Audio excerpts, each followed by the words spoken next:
All right, guys, welcome back to another video. It's your man Jay. So I've had the Galaxy S20 Plus for almost 2 months, believe it or not. I think it's been like a month and a half or so, and I've been using it exclusively, day to day. I've taken my SIM card out maybe a couple times, but overall, I've been using this device as one of my daily drivers.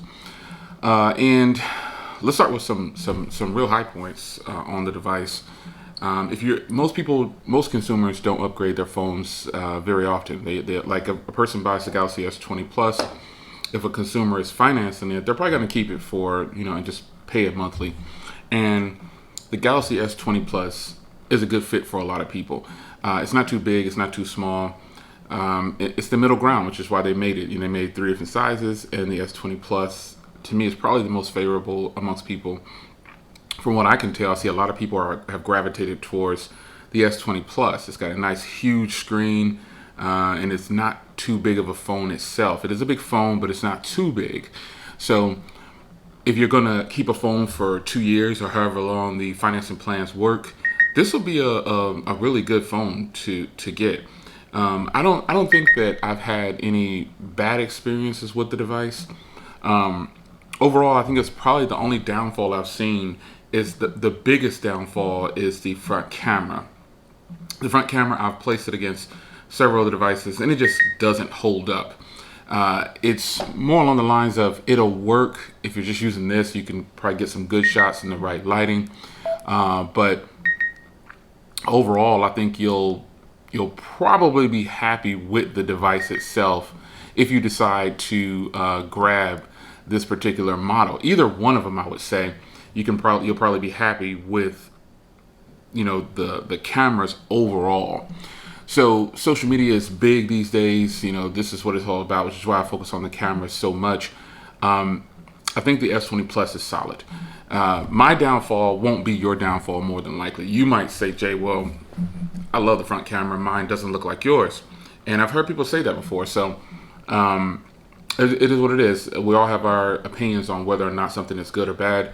The front camera isn't horrible. It's just not the best. So performance on this device, it's been great. I mean, I don't have any complaints about it. I'm on the April security patch. For those that like to hear about the security patch, I am on the April security patch. It's updated to the latest software. So that is not an issue but I don't really focus on software updates too much. It's not something that if I don't have it, I'm not going to use the phone, or I won't buy it. If I feel like a phone's not going to get updates, that's not a reason to deter me from buying it.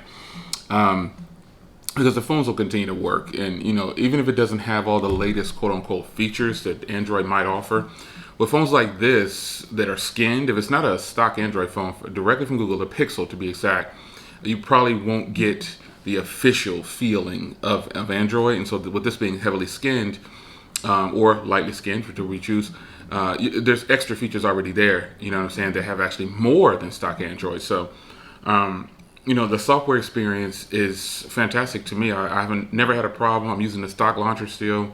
I could definitely customize this launcher with Samsung's theme store, or I could just leave it as is, and that's what I do.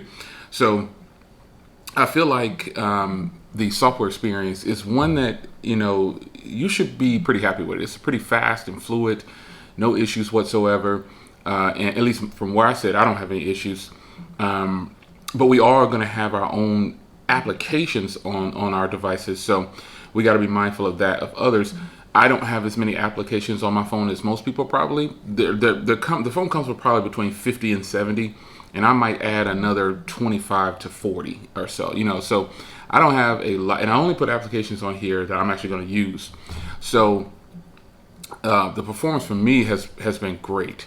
I just think it's fantastic. When it comes to, I guess, telling a person whether or not they should buy this phone, I definitely would recommend it. I mean, battery life is really solid on here. I can go a day easy. I easily can get 8 hours on this phone for some reason. It just really does good. And people often ask what my options are, what I have turned on. I have always on display. I have everything pretty much turned on. All that. I have 5-6 emails syncing. I just don't have things turned off, and it just gets good battery life. For me, it does. I mean, it's really good. I've gotten probably over 8 hours of screen on time and at least a 22 to 28 hour time frame almost on every charge. And that's pretty solid. Sometimes I've gone 2 days with about 6 hours of screen on time, 6.5. And that's really solid, not being able to, not having to charge. So, if I was going to tell a person, hey, you need to buy this phone, it would be a really easy sale because Samsung's reputation amongst consumers, they put a lot of commercials out there. They do a lot of marketing, and so people trust the Samsung brand. And I don't have a reason to not like the Samsung brand. I've been supportive of Samsung for a long time, along with LG and other companies. And I feel like I can easily recommend, after having this phone for almost 2 months, I can easily recommend the Galaxy S20 Plus. And the Galaxy S20 owners, which is the smaller variant, haven't heard a lot of uproar from them. People like it. They like the size. They're wild. But these are some of the comments, the things I've heard them say. They're pretty much wild by the size of the phone, and the screen looks massive, easy on the pocket, like as far as feel in hand. I haven't heard many bad things about the S20, the regular version, or this S20 Plus too much. The only one that caught heat was the S20 Ultra, and that was only because of the cameras. Overall, people love that device too. So I will say, after sitting and thinking about it, pretty much all the S20 models are well received by customers. And I think that's a matter of people trusting the brand. Some people are brand loyal. I'm not. I just like a phone. I like it. I like a variety of different phones. I think my favorite phone right now is the LG V60. That's probably one of the best offerings of Android at the moment for me. And that's not like any more direct competitive or comparisons to any phone. I just think the overall, and the overall it's bigger than this phone, but the overall experience I get from that phone and the battery life is incredible. Just the cameras are good. I just like it. But I do like my S20 Plus, and so I would recommend it. Some things I wouldn't recommend is, if you can, look for a discount. I don't recommend that you trade in if you don't have to. There's lots of promos on here, and if you're willing to get the international version, which is going to be probably the Exynos version, I believe, I think go for it, man. I mean, you can get it without a trade-in for easily $600, $700 now, under $700, and I think that's a huge plus if you really want to save some money and not deal with your carrier and continue to live unlocked or buy direct from Samsung. But most cases, you have to do some kind of trade-in or something like that, and I think a lot of people wouldn't be too fond of that. So. But I think that's it, man. Quick update on the phone. It's good.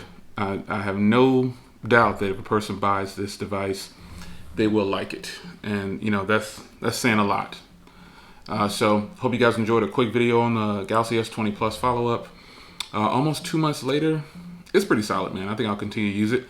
Definitely compare it next to some other phones when they come in, and we'll see you in the next video. Take care.